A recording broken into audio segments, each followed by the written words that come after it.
meneropong peluang gugatan OJK untuk memulihkan kerugian lender dalam kasus DSI-12 January 2026. Prolegal kasus Dana Syariah Indonesia DSI bukan lagi sekadar gagal bayar fintech, melainkan ujian bagi negara. Apakah kerugian ribuan lender akan berhenti sebagai statistik atau benar-benar dipulihkan melalui hukum? Dengan lahirnya Perma nomor 4 tahun 2025, OJK kini punya senjata baru, menggugat dari pengawasan ke ruang sidang selama ini arsitektur pengawasan sektor jasa keuangan di Indonesia menempatkan OJK sebagai regulator administratif. Ketika sebuah entitas melanggar, OJK menjatuhkan sanksi, teguran, pembatasan kegiatan usaha, pencabutan izin, atau koordinasi dengan aparat penegak hukum. Masalahnya, dalam kasus seperti DS, di mana ribuan lender telah menaruh uang dan gagal menerima pengembalian, sanksi administratif tidak otomatis memulihkan kerugian. Membekukan izin DSI tidak membuat dana kembali. Bahkan jika DSI diproses pidana, pemulihan kerugian, lender tetap bergantung pada ada tidaknya aset yang dapat dirampas dan dikembalikan. Di titik inilah Perma nomor 4 tahun 2025 mengubah lanskap. Untuk pertama kalinya, Mahkamah Agung menyediakan jalur prosedural khusus agar OJK dapat bertindak sebagai penggugat demi kepentingan konsumen jasa keuangan yang dirugikan. Artinya, OJK tidak lagi hanya mengawasi dari luar, tetapi dapat masuk ke ruang sidang untuk menuntut pertanggungjawaban perdata. Mengapa gugatan OJK penting dalam kasus DSI? Kasus DSI memiliki 3 karakteristik yang membuat mekanisme gugatan OJK menjadi sangat relevan.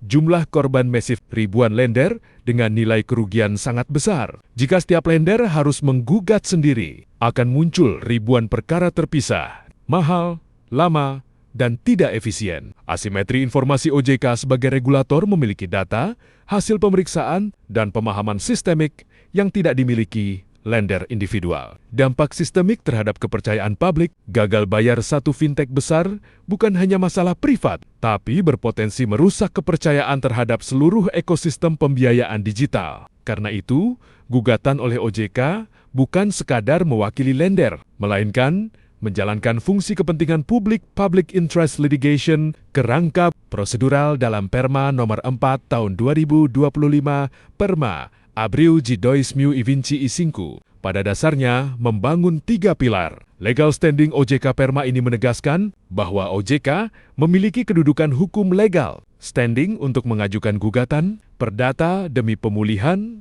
kerugian konsumen sektor jasa keuangan. Ini penting karena dalam hukum perdata klasik yang boleh menggugat biasanya adalah pihak yang terikat langsung dalam perjanjian. Dalam kasus DSI, perjanjian terjadi antara lender dan platform, bukan OJK.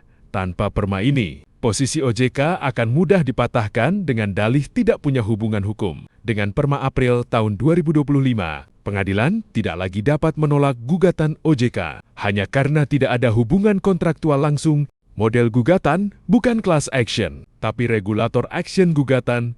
OJK bukan class action, bukan pula gugatan perwakilan konsumen biasa. Ia adalah regulator-driven litigation. Artinya, OJK bertindak atas nama kepentingan konsumen.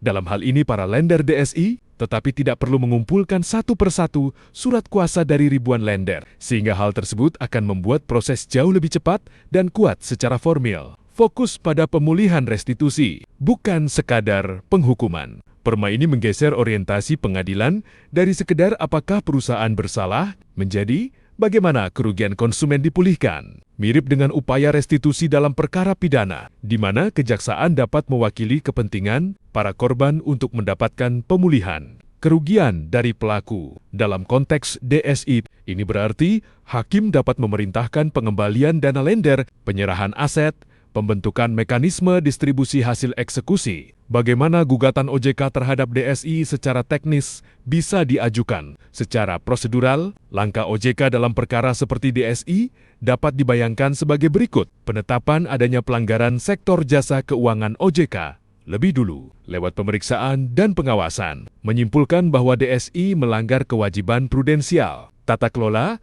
atau kewajiban perlindungan konsumen. Identifikasi kerugian lender data internal OJK tentang outstanding, gagal bayar, dan dana tertahan menjadi dasar perhitungan klaim. Penyusunan gugatan perdata, OJK mengajukan gugatan ke pengadilan negeri dengan tuntutan ganti rugi, restitusi, atau perintah pengelolaan dan pelepasan aset DSI. Pembuktian berbasis hasil pengawasan, tidak seperti lender individu yang harus membuktikan dari nol. OJK membawa hasil audit, laporan kepatuhan, temuan pengawasan, dan hal ini tentu memberi bobot pembuktian yang lebih kuat. Sebab OJK merupakan lembaga yang memiliki kewenangan itu semua, hingga kemudian dapat menjadi alat bukti untuk mendukung gugatannya. Tantangan kritis dalam gugatan OJK meski Perma April tahun 2025 memberi jalan, gugatan terhadap DSI tidak tanpa masalah. Aset sudah hilang atau terfragmentasi jika dana sudah dialihkan ke pihak lain. Gugatan terhadap DSI saja mungkin tidak cukup. OJK perlu menargetkan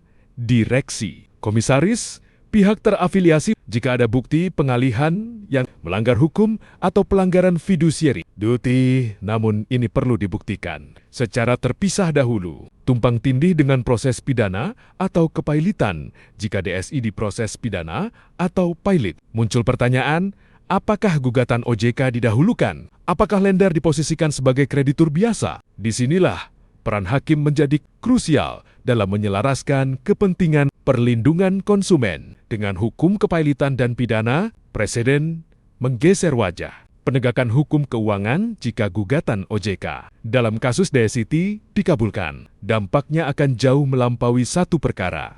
Sebab ini akan menjadi presiden yang berdampak pada akhir dari impunitas fintech nakal selama ini. Banyak platform bermasalah berakhir dengan izin dicabut, manajemen hilang, dana konsumen tak kembali. Gugatan OJK mengubah persepsi tersebut ketika izin dicabut bukan akhir, justru awal pertanggungjawaban perdata. Indonesia mengikuti tren global. Di banyak yurisdiksi maju seperti SEC di Amerika Serikat dan FCA di Inggris. Kedua lembaga tersebut memiliki kewenangan litigasi untuk menuntut ganti rugi bagi investor. Kini melalui Perma April tahun 2025, Mahkamah Agung menempatkan OJK pada jalur yang sama. Efek jera sistemik direksi dan pemilik fintech kini harus berpikir dua kali. Kalau gagal bayar, bukan hanya izin yang dicabut, tapi regulator dapat menggugat mereka di pengadilan, sehingga dapat menciptakan deterrence effect, efek jera yang nyata. Kasus DSI sebagai batu uji negara, kasus DSI bukan sekadar tragedi ribuan lender, namun dapat menjadi batu uji bagi efektivitas. Perma nomor 4 tahun 2025.